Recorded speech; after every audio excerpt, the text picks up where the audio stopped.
Hello, freedom people. Welcome to Anarchapulco TV, your home for the world's best freedom conference, which is happening February 2020. You can see the details at anarchapulco.com. Today's show, we're talking about freedom as we normally do every week. And today's topics are tyranny is here, citizen journalists, and publicly criticizing politicians, which to voluntarists and freedom lovers like yourself and myself, they're just organized criminals who use these fancy language and paper documents to coerce themselves into our lives. So we're going to be talking about these things because this is the issue of our lifetime, ladies and gentlemen, freedom. Do you own yourself? If you don't, who owns yourself? Who owns your body? This is a fundamental question that 250 years ago, it was well known. You had unalienable rights, which means rights that are unalienable. They can't be sold off unless you willingly give them away. And we're starting to see that now is that we don't even know our own natural rights. So what can we do about it? This is what we're going to be talking about today's show and what this event is about. Our 6th year going down in Acapulco. You are personally invited. So the great quote by Bob Marley, he said, "Emancipate yourselves from mental slavery. None but ourselves can free our minds." Isn't that true? The slavery is here, right? So when someone says, oh, we don't need the state, but what about the roads? We'll figure that out. But we don't need this coercive organization using violence and threats of violence in our life, do we? We're moral, nice, loving people. We can get along. We just want voluntary relationships. Is that so crazy? I don't think it is. And actually, this is why the theme has evolved this year. Last year in 2019, or I should say this year, which is in February, was Life Unchained, to break the chains. And now we're doing a theme of evolve. It's time to evolve beyond the state, evolve beyond coercive relationships. We don't need these guys, okay? We'll just engage on a consensual basis. Are you okay with that? I know I am. Hopefully you are in agreement with me as well. So tyranny is here. It's not coming. Of course, there's more tyrannical measures that are in the pipeline, but tyranny's here. There's states, first of all, the mandatory school attendance policies, that's tyrannical in its own right. I mean, who has the power to force your child to be in a building and learn to obey this organization called the state? Okay, so this has been going on for over 100 years, but there's a new improvement. The last 4 years, since 2015 in California, mandatory vaccines. Now, the state mandates that you go to school and then mandates that you get poison or these questionable ingredients injected into you. Now, if you're pro-vaccine, hey, more power to you. I've read the inserts and done a little bit of research, but that's okay. The issue is that it's mandatory. All this coercion, all this force is unnecessary. And so really, who is responsible for your child? Are you, or is it the nanny state? And we're starting to see that the nanny state is stepping in. I also saw the proposal where the CDC is proposing, and maybe they've passed. If you guys know, let me know in the comments, proposing a rule to apprehend people.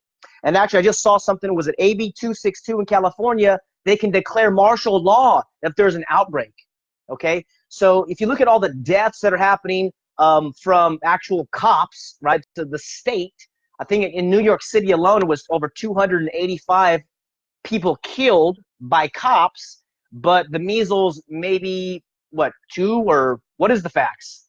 Not that many, right? It's all a bunch of fear.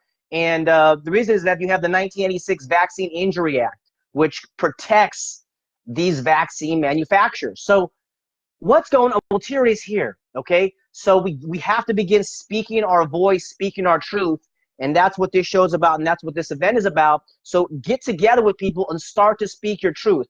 And this is another important thing is that, 9/11 just passed, right? So this has been 18 years.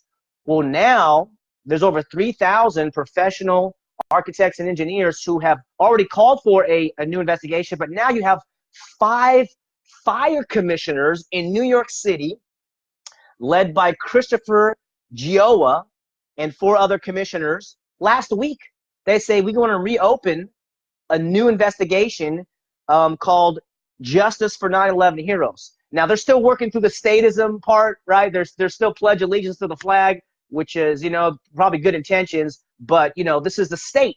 How about pledge allegiance to your family? How about pledge allegiance to your faith, your values? What do you appreciate? What do you actually cherish in this life? Maybe we should pledge allegiance to those things. So that's happening. And then, oh my gosh, look at the mayor. New York City Mayor Bill de Blasio recommends, or he talks about a valid discussion of having a license and registration for bicycle riders. Yeah, last week. And this is all for safety. So let alone all the people that are being killed by cops, almost 300 in 2018 versus the 20 cyclists who were killed in car accidents this year. So is it really about safety, or is it about control? Is it about power? It's about power, guys. We are free, and there's this apparatus of the state that comes along and tries to garner us, and we don't want to take anymore. We just want to be free, and that's what we're doing. We're building this here. And then also Bob Marley said it's better to die fighting for freedom than be a prisoner all the days of your life. So where do you stand? My guess is that if you're watching this show, you stand with freedom and you want to be free and have the full self-expression that you desire and deserve in this lifetime. All right. Hey, Victoria. Hey, Jessica. Thanks for joining us. Also, you might have heard of Frederick Bastiat. He wrote the law in 1849, and he said, when law and morality contradict each other, the citizen has the cruel alternative of either losing his moral sense or losing his respect for the law. And so when the state's forcing you to inject chemicals, poison, questionable ingredients into your child, what do you lose respect for? Do you lose your moral sense, or do you lose respect for the state? And that's what's happening. So this is what happened in Sacramento, last 2 weeks. The Freedom Angels, those mothers out there standing up when they're trying to pass these laws and saying, we're not going to just sit here while you pass these tyrannical laws. And so there's a movement happening, and it's the freedom of your body.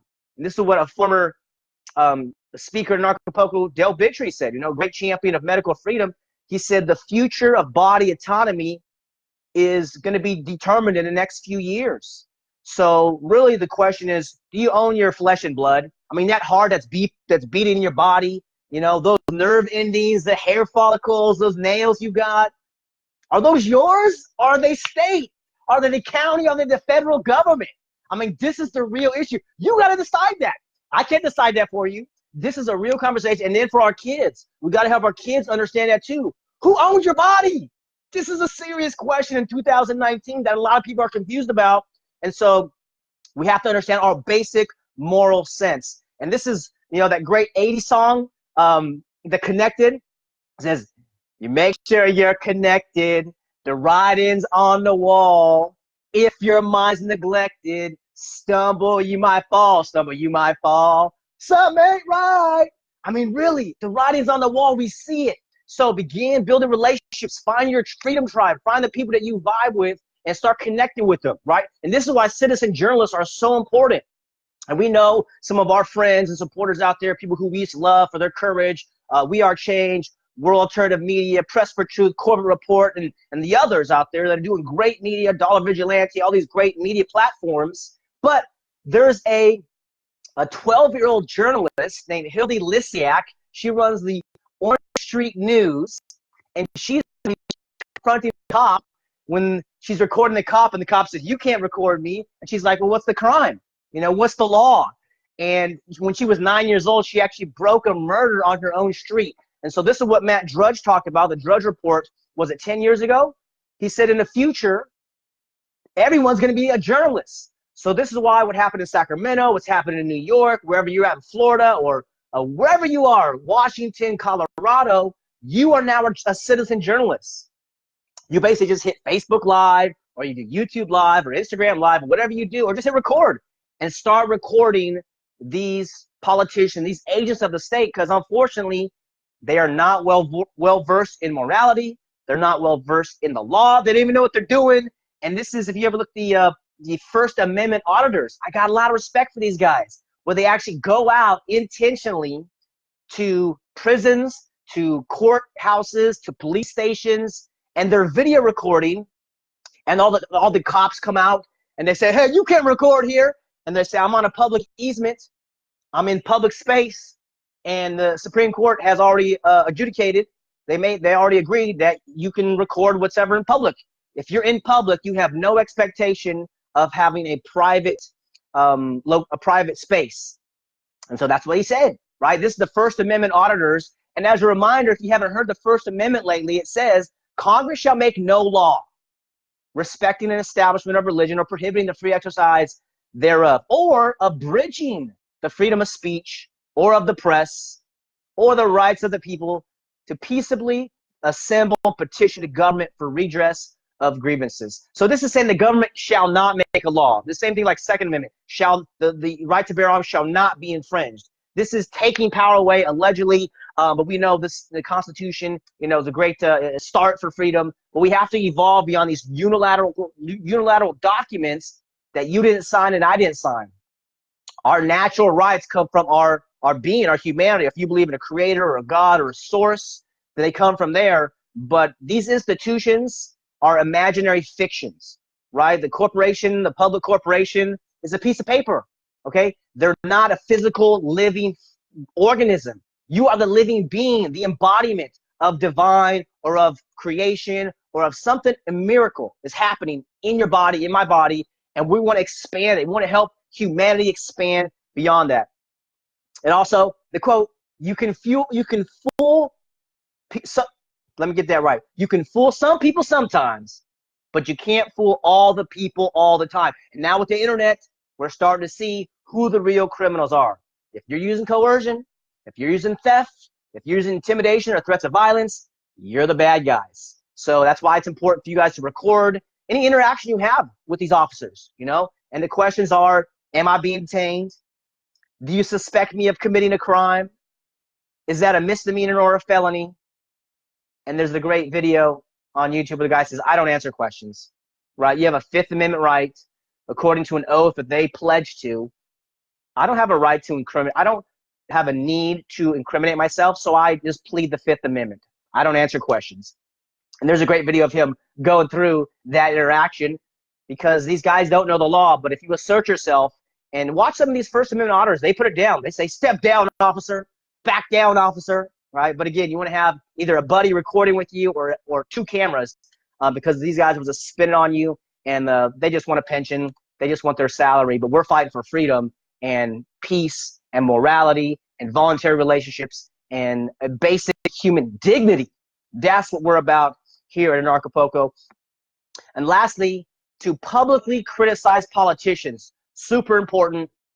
Remember, they're supposed to be public servants, right? They're supposed to be serving us. But what happened over the last few years, we've been alienated from the truth. We've been alienated from morality, and we don't even know what it's like to not have our money stolen from us, right? So if you calculate over the average working career, they steal 15 years of our life. If they're taking 30% of our paycheck or 30% of our earned income, that's 4 months out of the year, and you extrapolate that into the future, that's 45 years, so that's 15 years. They're stealing our life force. And then you add the forced school aspect into that. So, the Tea Party, back in the 1700s, when those pioneers and courageous people came over here just to have religious freedom, they flipped the tea boxes over for 3% stamp tax. They said, you're trying to tax us 3%, and they flipped the boxes over. So we don't have to do that here. And we want to remind you that, as Booker T. Washington said, he said, great men cultivate love, and only little men cherish a spirit of hatred. Assistance given to the weak makes the one who gives it strong. Oppression of the unfortunate makes one weak. So despite these tyrants that are trying to rule us, if we can level up our game, you can see love is backwards and evolve. We have to increase our vibration.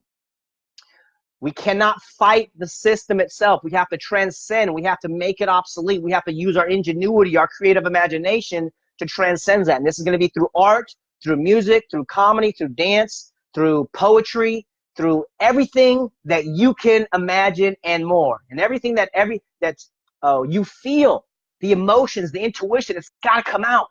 You know, we're part of a growing movement. There's an event in Philadelphia this past weekend, and Las Vegas and Arizona and Portugal. And how about your city? Maybe you'll hold an event for freedom and voluntary relationships and mutual consensual interactions with people. This is the idea of our lifetime, in my opinion, at least one of them. And we just want to let you know about that. So if you want to get more details, you can go to the Anarchapulco.com blog. We've got the announcements up there. The early bird tickets are still available, and we're building up for a great announcement of our speakers. I'm so excited to let you know who's coming. Amazing things are happening. And there will be a Love and Healing Committee, which is going to be a new thing we've never done before. That's coming up in the coming weeks. And also, we're going to have a conversation about anarchy. So if you're new to the philosophy, you'll be able to join us. And these are all going to be free, just things we want to give to the community. We want to add value to your lives for freedom, for non-aggression principle, for self-defense principle, so that you can live empowered lives, be freer, be healthier, and really enjoy your existence here on planet Earth. So we hope to see you at Anarchapulco 2020, February 10th to the 20th. Hope to see you, the details on the website, anarchapulco.com. We got more videos and stuff coming up on the YouTube channel. We're on Instagram and Twitter as well, so stay connected with us there. And we're going to keep doing these videos every week. I hope to join you. I'll see you join us in the talk, and we'll see you next time. Peace, love, anarchy. You know what's up.